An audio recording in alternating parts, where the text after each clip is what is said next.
विद्यार्थी मित्रों धोरण 6 विषय है गुजराती पाठ है आपणो तीजो द्विदल भाग 1-2 आपणे जोई लीधो। आज आपणे भाग 3 જોઈએ છે કે જેની અંદર આપણે એનો સ્વાધ્યાય જોવાનો છે। બરાબર અભ્યાસ આપણે જોઈ લીધું ભાગ 2 ની અંદર, અત્યારે આપણે એનો સ્વાધ્યાય જોઈએ છે। બરાબર તો સ્વાધ્યાયની અંદર પહેલો પ્રશ્ન છે કે પ્રશ્નોના જવાબ આપો। તો એની અંદર પહેલો પ્રશ્ન છે માનસે બીજી મૂર્તિ જોઈ આશ્ચર્ય શા માટે અનુભવ્યું? તો એ માનસ એ જે આગળ મંદિરમાં ગયો હતો જ્યાં આગળ શિલ્પી મૂર્તિ ઘડી રહ્યો હતો, તો એ જે મૂર્તિ ઘડતો હતો એની બાજુમાં બીજી એના જેવી સેમ ટુ સેમ મૂર્તિ પડેલી હતી અને એ મૂર્તિ જોઈને એને આશ્ચર્ય થયું કે મંદિરમાં એક સરખી બબ્બે મૂર્તિઓ લગાવવાની હશે, એવું એને આશ્ચર્ય અનુભવ્યું। પછી કહે છે કે શિલ્પીએ પહેલી મૂર્તિ પડતી કેમ મૂકી? કેમ શિલ્પીએ પહેલી મૂર્તિ પડતી મૂકી? તો શિલ્પી પહેલી મૂર્તિ ઘડતો હતો ત્યારે જલ્દી ઘડીએ મૂર્તિના નાક પાસે સહેજ નાનો ઘસરકો થયો હતો। આ મૂર્તિને થોડુંક જ નુકસાન હતું, પણ આથી ભગવાનને સાક્ષી રાખનાર અને કર્તવ્યને જ ભગવાન માનનાર શિલ્પી એ મૂર્તિ પડતી મૂકી।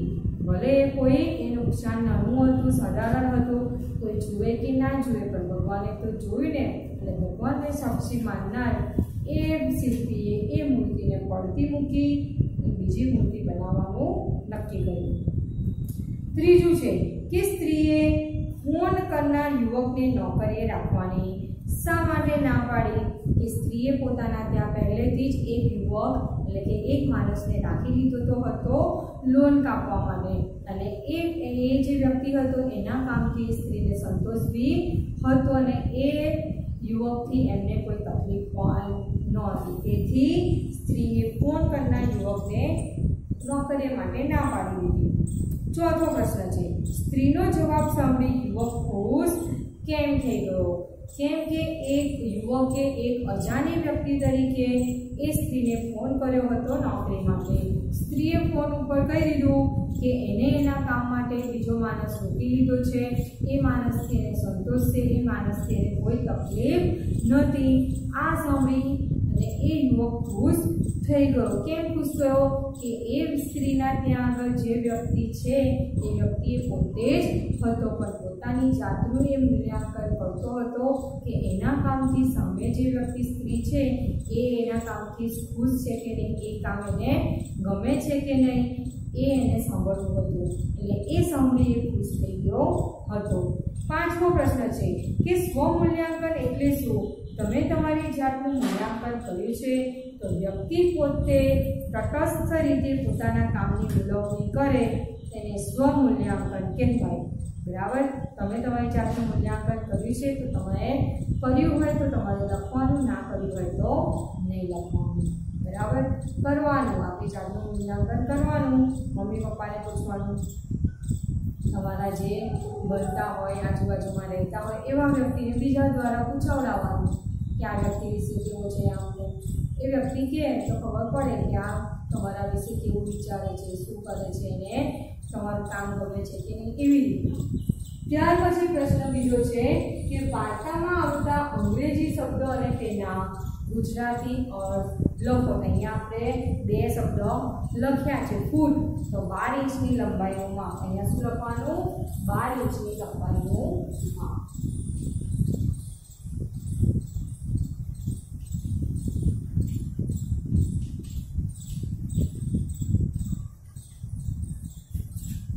પછી છે સ્ટોર।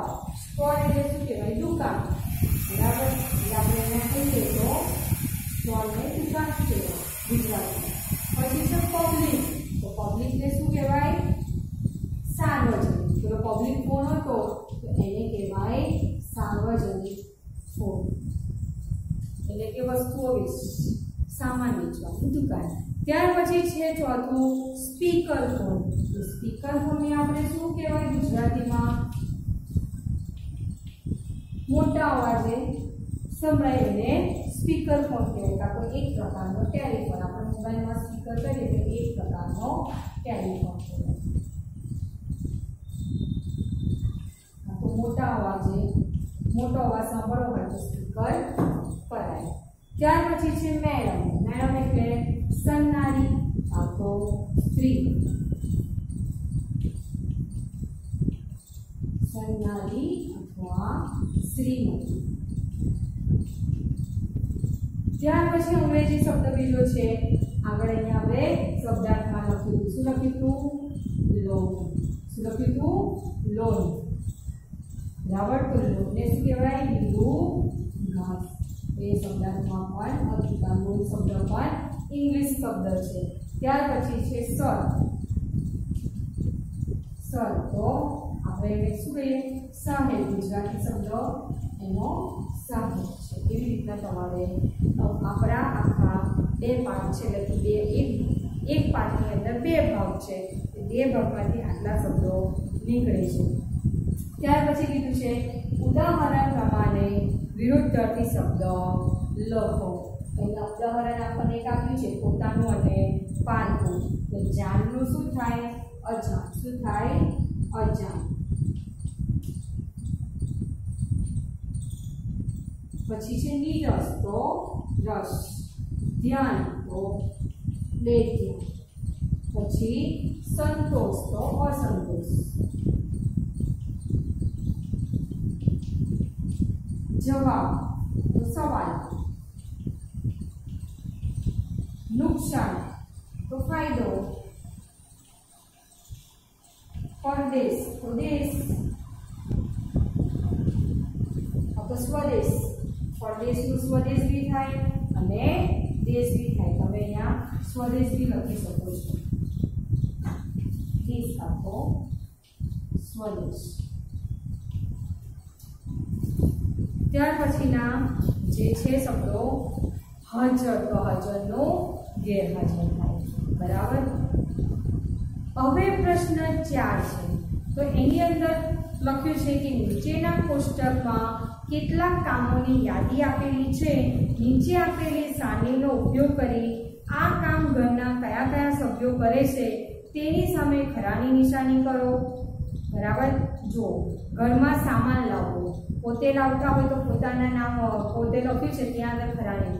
માતા લાવતી હોય તો માતાના નામ પર, માતા જ્યાં લખ્યું છે ત્યાં આગળ ખરાની નિશાની.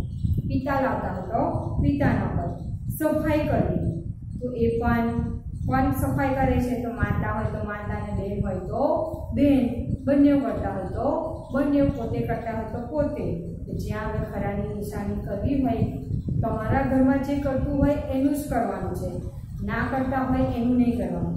પથારી કરવી તો પથારી તમે પોતે કરતા હોય તો મમ્મી કરતી હોય તો મમ્મી, પપ્પા કરતા હોય તો પપ્પા, તમારો ભાઈ હોય ને એ કરતો હોય તો એ, તમારી બેન હોય ને એ બેન પથારી કરતી હોય તમે એનું જ્યાં લખેલું છે ત્યાં આગળ ખરાની નિશાની કરવી.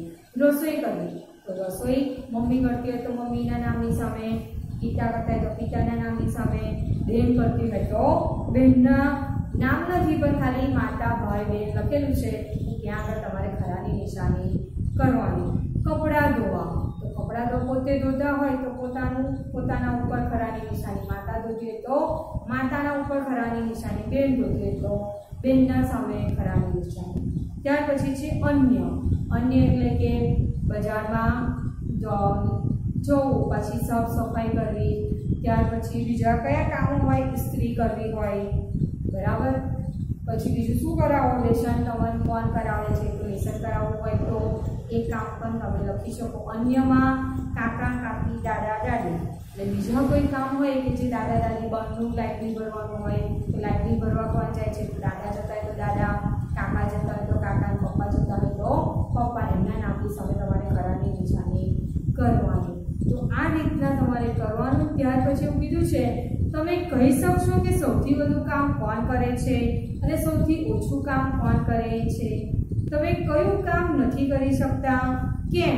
કામની સરખી વહેંચણી થઈ શકે તે માટે તમે શું કરી શકો? વિચારીને વર્ગમાં ચર્ચા કરો. સૌથી વધુ કામ કોણ કરે છે? તો સૌથી વધુ કામ મમ્મી બી કરે કાં તો પપ્પા બી કરે. સૌથી ઓછું કામ કોણ કરે? તો પોતે સૌથી ઓછું કામ કરો છો.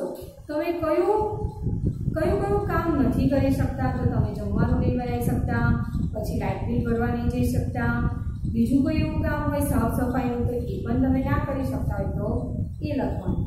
જે કામ તમે નહીં કરી શકતા એની સામે તમારે લખી દેવાનું કે આ કામ હું કરી શકતો નથી કાં તો કરી શકતી નથી.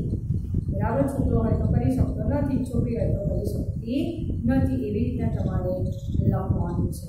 બરાબર, તો આ સાથે આપણે આ પાઠ આપણો દ્વિદલ ત્રીજો છે એ અહીંયા પૂરો કરીએ છીએ અને એનો ભાગ 3 પણ પૂરો. એનો જે અભ્યાસ સ્વાધ્યાય છે એ અભ્યાસ સ્વાધ્યાય તમારે તમારી જાતે નોટબુકમાં લખવાનું છે. આપણે અહીંયા ત્રીજો ભાગ પૂરો કરીએ છીએ.